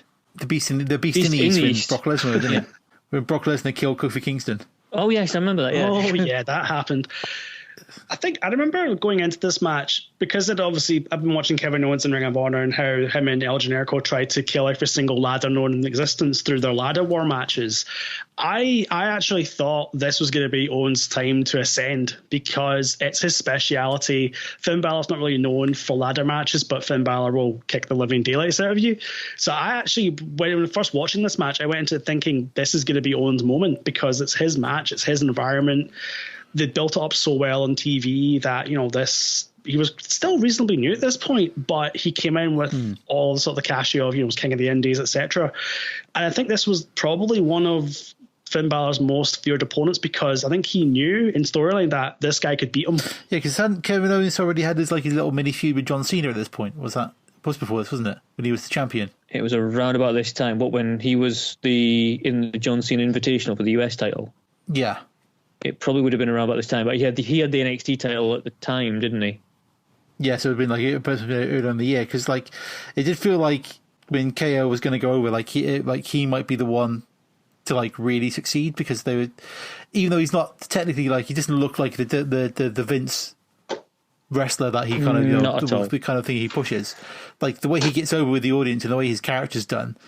He is, like they say, he was the king of the Indies, and he's got that kind of cachet to him. And another controversial take, I wasn't a big Kevin Owens fan until he went to the main roster. Really? What was it about him going to the main roster that made you change your mind on him? Because stuff had to make more sense. Fair enough. That's fair. If you watch his indie work, you're like, well, why have you done that? Do you know what I mean? He's now refined. That makes sense, yeah. Yeah, I can see that. Would you see his indie stuff then as being moves for moves' sake to get a pop, rather than it working in the context of the match? Yeah, and that's where I think the WWE style, that's what it's about, the polish. Yeah, I suppose that's the whole idea of NXT, isn't it? Is to kind of take these, the diamonds in the rough or whatever, and polish them up to a degree.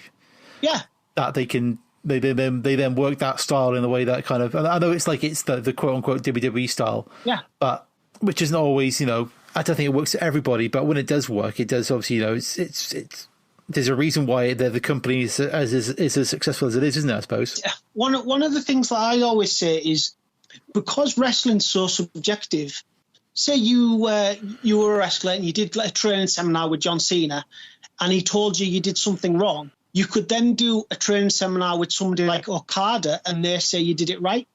Yeah. Yeah. So who's right and who's wrong? Yeah, point, I guess that's the one thing about wrestling that people forget. It's one thing you like might be something that somebody else hates or detests or think you can do differently. But I think the way, at least in my eyes, you do it is you tailor your approach to whoever's in front of you and whatever your environment is. You know, where you happen to be, you tailor your style to fit where you are. That's another argument, because that's the old Jake the Snake, Chris Jericho argument. Because Jake the Snake said you should always get yourself over, but Jericho said you should get your match over. Yeah. It goes back to the whole you're both there to work together. It's not you against, it is you against them, but actually underneath that, it's you're both in it for each other. I think there was a quote by Tommy Dreamer once that said that they should teach pro wrestling in school, because it's athleticism, it's teamwork, it's, do you know what I mean, all these things. And it makes sense.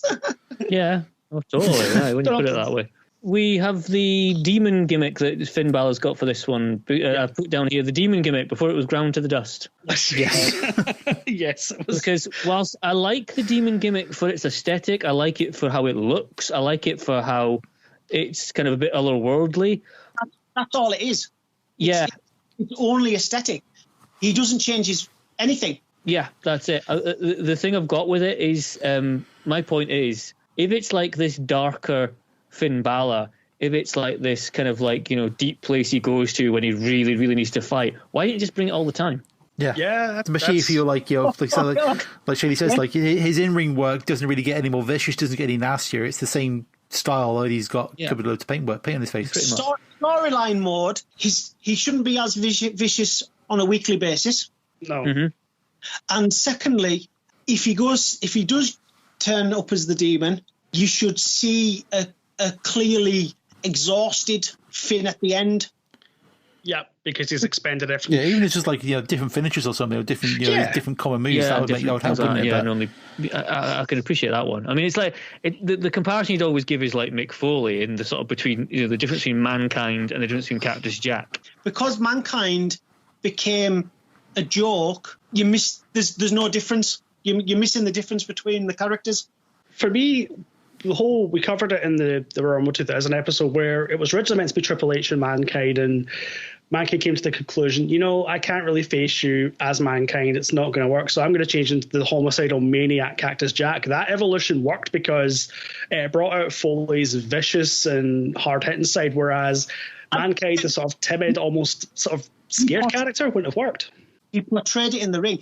Cactus Jack was a sadist. Mankind was a masochist. Yep, there you go.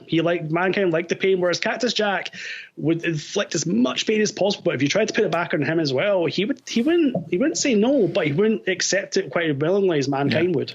I wonder if, like, we talk about if we kind of say Cactus and Mankind, with that, Cactus Jack could live outside of the matches. He would be delivering promos as Cactus Jack, whereas the Demon, it's just a makeup he wears to the ring at that match. He doesn't do promos as the Demon to kind of establish it as a separate character. Doesn't get that time, does it?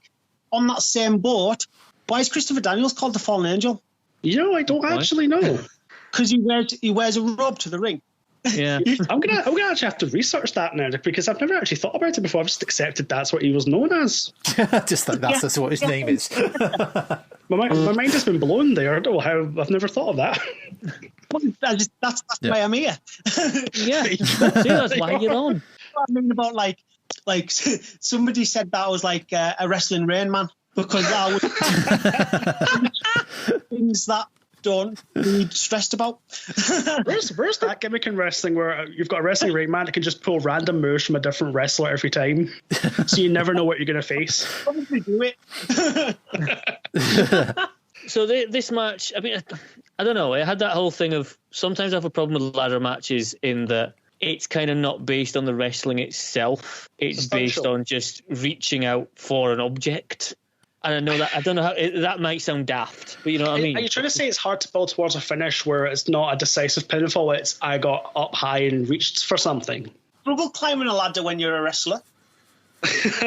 Yeah. You have to take it very slow. It must take you ages to paint a hallway or something. I don't know. I mean, this match was good, but it wasn't. I say for me, it wasn't going to top Sasha Bailey. No, it's good. No, I don't think the story going into it had quite the bite to it as that match did it. The kind of emotional connection to that match was much less than this one, I think. Yeah. Although one thing I did think when the match first started going through, I realised until like about halfway through, like it seemed like it was like actually a ladder match rather than a ladders match. Yeah, it was the one ladder. Yeah. Yeah, because the early kind of ladder matches I remember, the kind of Razor and Shawn and all that, there was only one ladder, and then it was like in the Edge and Christian years, like suddenly ladders were like everywhere. Well, no, you started off with the one ladder, then you got the bigger ladder, then you got the holy fuck, where was that hiding ladder? Yeah, the kind of ridiculous 20-foot one for Jeff Hardy to jump off. Yeah. So like initially I thought, they're going to keep it simple with just the one ladder, but now they pulled one out at some point to make some kind of structure, didn't they? So what was a really good ladder match that wasn't Shawn and Razor? It's hard to really. I would say No Mercy 1999, Edge and Christian versus the Hardy Boys. That's what came to mind for me. But that's the only one I can think of. That was good. But is that not good? The same reason why any other ladder match is good, because it's just a stunt show. Yeah. Yes, to a degree. I suppose it gets props because it's the first of the kind of that series, isn't it? Well, it's the start of that trend we get to TLC. Whereas this and most other ladder matches are just ladder match. That's the one thing I hate. I say hate. Hate's a really strong word. That's one thing I really dislike about WWE now. They've got these themed pay-per-views. It's no longer that a feud has got to a point where we need to have finality and we're going to do it in a Hell in a Cell or we're going to do it in a TLC. It's just, it's October. Yeah. All right, what's in the calendar? Hell in a Cell. All right, what we got? All right, just shove them in. It'll be fine. There's no build. There's no logic. There's nothing. You've got Elimination Chamber this weekend or whenever it is, and there's people that have been losing the matches and they're in the Elimination Chamber. Yeah. Also the fact that one Elimination Chamber match has an average age of 40 something. It's just that's very ageist there. I'm not. Oh, you asshole. I knew that was going to bite me when I said it. What I meant was it's not pushing any new talent. You're relying on your sort of previous generation. It's one of the many things about current WWE that just really irks me, because they're just not thinking ahead. They're thinking about that week or even that day sometimes. And that goes back to WCW, where changing that. What with the title in the last year of WCW, where the title changed hand 73 times in 1 year or something. Because they were trying to do each other, they wouldn't be planning for the future. They'd do it there and then. Yeah. But I think, was it not Russo that was like, no one cares about the title, bro? Oh, Vince Russo, please go away. Wow. It's like he's on the podcast. Yeah, see? That's stunning. Next month's guest. God, can you imagine? No. But, I already told Paul London the other night that I was coming on your podcast. Oh, yeah. Yeah. Oh, man. I high-fived Paul London once. It was great. I have upon leaving a Target show, I got a handshake, a fist bump, a high five, and a man hug from Paul London. I've also seen Paul London's nutsack. Who wasn't? Well, it was an ICW show I was at. Yeah. And who was he facing? Was it because of Kid Fight? Yes, it was Kid Fight. Kid Fight had a thing of teabagging his opponents. So Paul London obviously hadn't been introduced to this whole concept. So he wrestled about 3/4 of this match with his nuts hanging out. The chants that were said that night were incredible. Oh, man. That's going to be... Yeah, that mental image will be lasting forever. Oh, yes. There we go. Yeah. Oh, well, hello to Paul London if he's listening. That would be cool. I told him I always end up talking about him on any podcasts that I'm on because he is genuinely one of my best friends.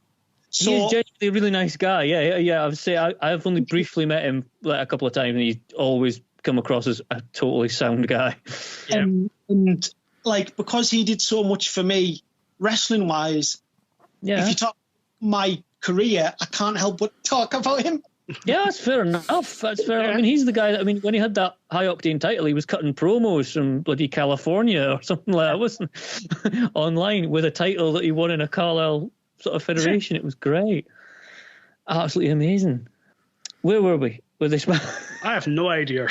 I just want to keep talking. It was an all right. It was a decent main event, but I think it was overshadowed by the match before. Yeah, I don't think so, they could ever have lived up to it. And I think, should they have been brave and put Sasha Bailey on last? If this wasn't a ladder I'm thinking. then yeah. True, yeah, you've got the gimmicks. I suppose you need to put that on last. Yeah. The spectacle of it sort of thing. Yeah. I mean, you do get, they do bat each other around all over the place. The ending comes when Owens falls off the ladder and crashes through another ladder, which has been placed horizontally. Yes. There's a coup de grace from Finn Balor off the ladder, and then Balor climbs back up the ladder to claim the title. One thing that kind of like I got a bit of a reminder about watching this one was obviously you know with current situation where there's no crowd, you can really hear the wrestlers in the ring kind of like talking to each other. This reminded me that Kevin Owens has always been really good at that. Like he's always been kind of really loud and verbal in the ring when he's kind of like shouting down at his opponents. Because there's a bit here I think he says to Finn like, "Stay down."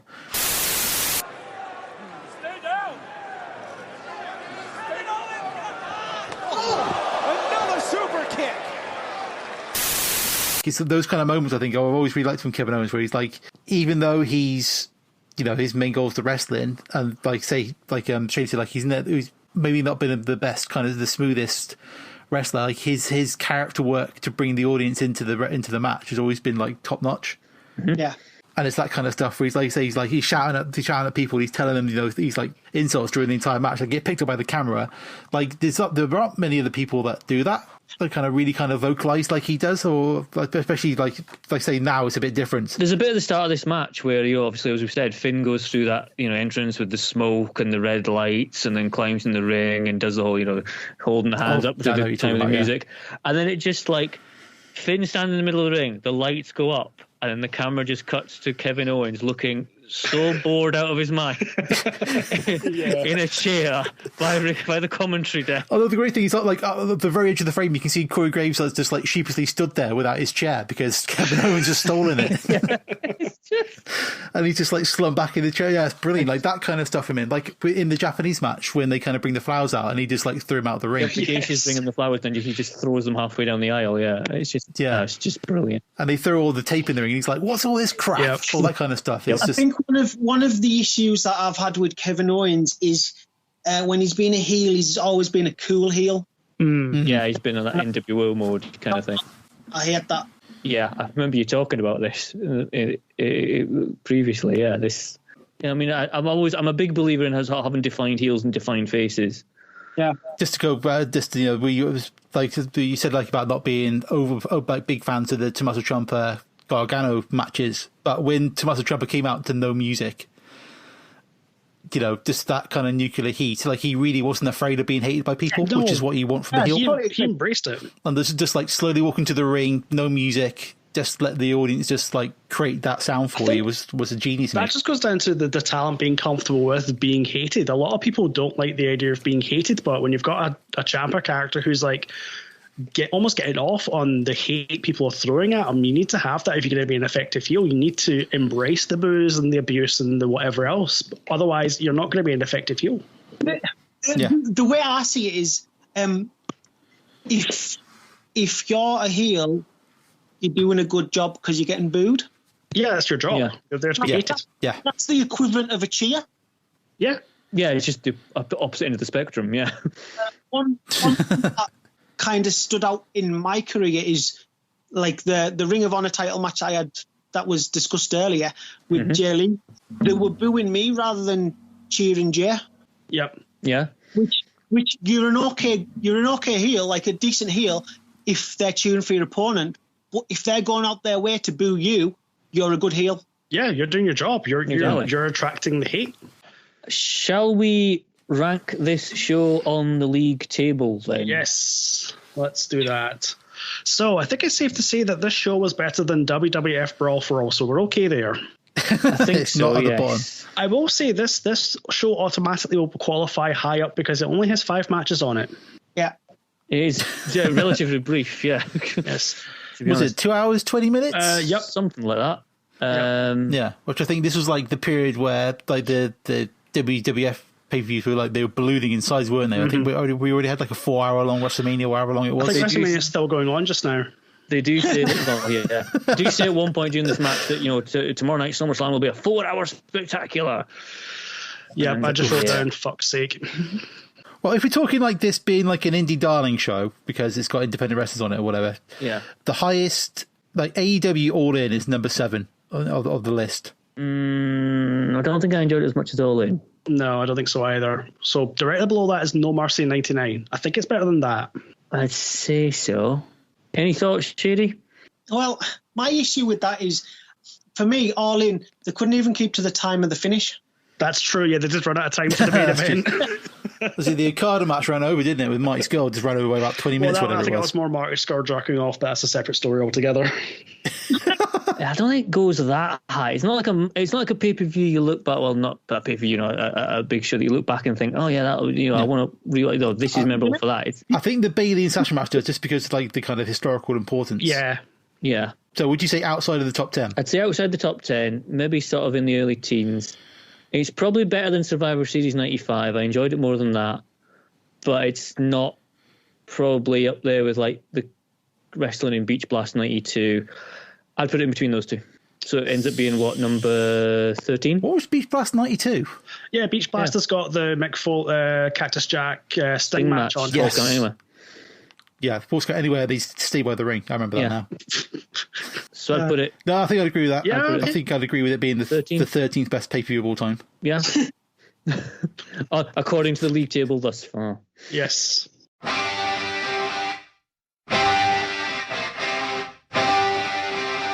With that in mind, I say, we'll just to ask Shady, any plugs you want to give, Shady, while we're here?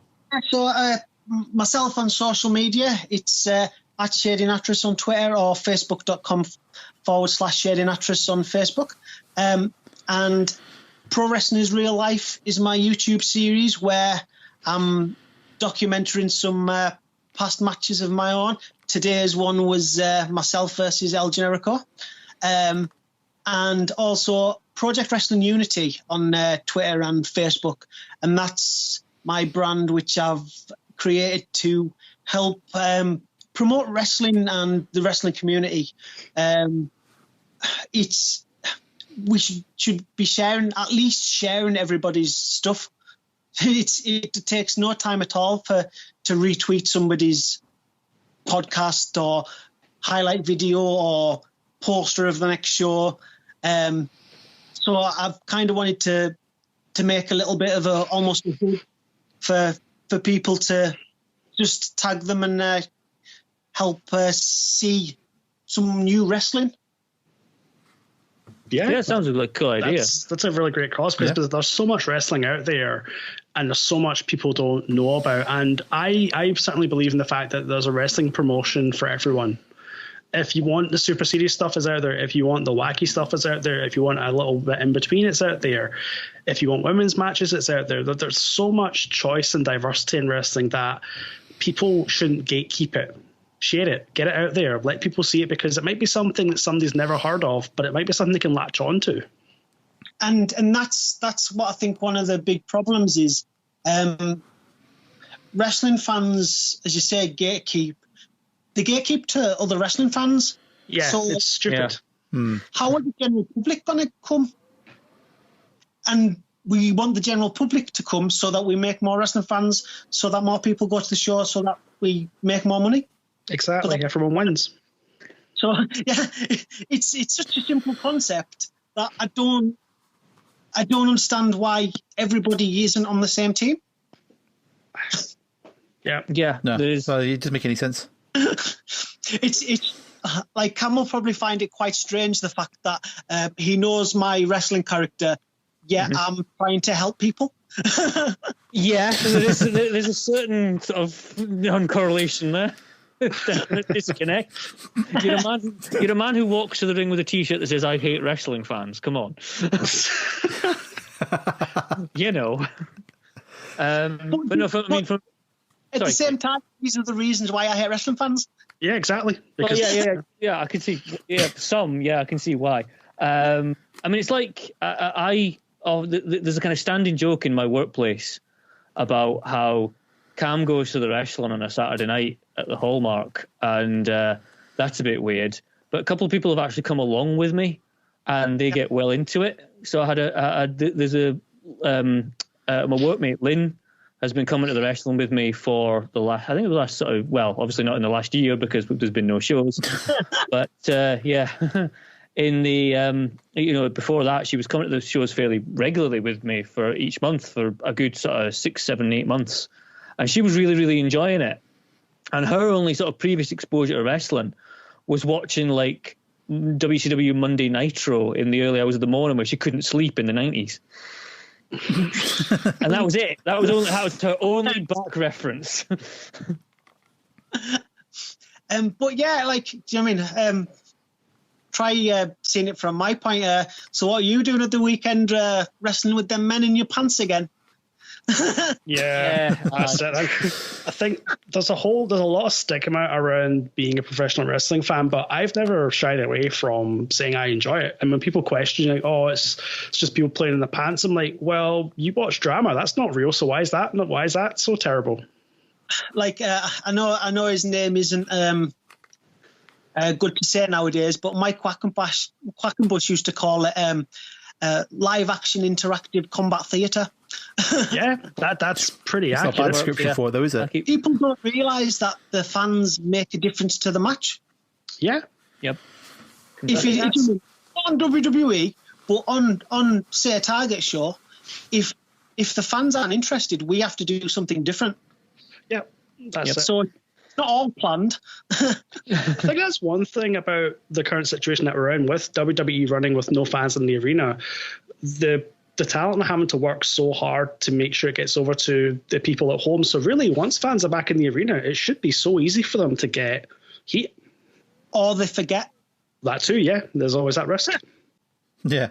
I suppose like now, like there's no chance for them to kind of like wait for that crowd reaction or to kind of, let the match breathe, because they haven't got that kind of audible signal next to the ring to kind of say, oh, we should just let the crowd come up for this moment, or that, or let them just kind of settle during a little part of the match, because there's no kind of feedback, is there, I suppose? Yeah. And that's and as you said, that is the signal a lot of the times. Like in ring, it'll be okay. Now we do it because the fans want it now, so we'll do the comeback now. Yeah. Do you know what I mean? Rather than saying we're going to do X, Y, and Z and then do a comeback, it's like, okay, ready to go now. Yeah, it's like when you go out, you think, right, you've got 20 minutes for a match, you get to like 13 minutes in, and it just feels right to go home. You go home, you don't stretch out for 7 minutes where the match might fall apart. People, a lot of people are scared to do it on the fly now because you're left to your own device. Yeah, you have to think. Yeah, there's a sink or swim. Mm-hmm. That's it. When I wrestled Al Snow, and like Al Snow was like my all-time favorite wrestler. So backstage, he said, "Okay, just call anything you want out there. We might not do it." And I shit my pants. I was a face at the time. I got to the ring. The ref comes over. Al was already in the ring. The ref comes over and says, "He says you're heel now." So I shit my pants again. And we had a finish planned, and that was it. Yep. And what's that? Yeah. The fact that I went backstage and asked him how it went, and he said good, and I shit my pants again. Because basically, I had said years ago, if I was to ever wrestle Al Snow, I'd hate to do it, because if he said I was shit, I'd have to just pack wrestling in. Yeah, you just have to give it up. That was it. So knowing the history of Al Snow and Tough Enough and everything, I kind of thought, oh no, here we go. Mm-hmm. I probably stood up wrong. So we've done 2 shows with him. So I confronted him again the next night and basically forced him to tell us what I had done wrong.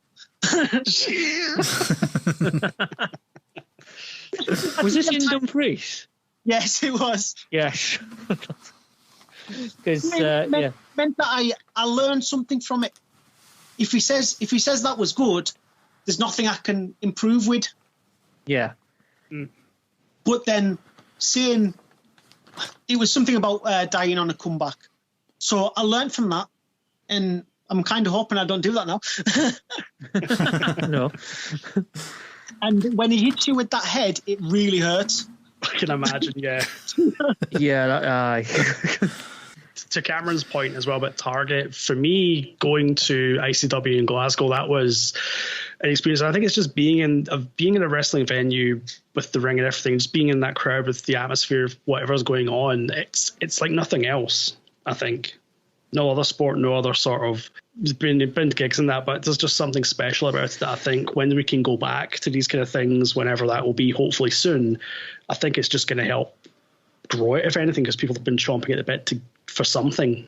And I think the only thing that might be detrimental was the whole speaking out. Which, well, rightfully so. Yeah. Mm-hmm.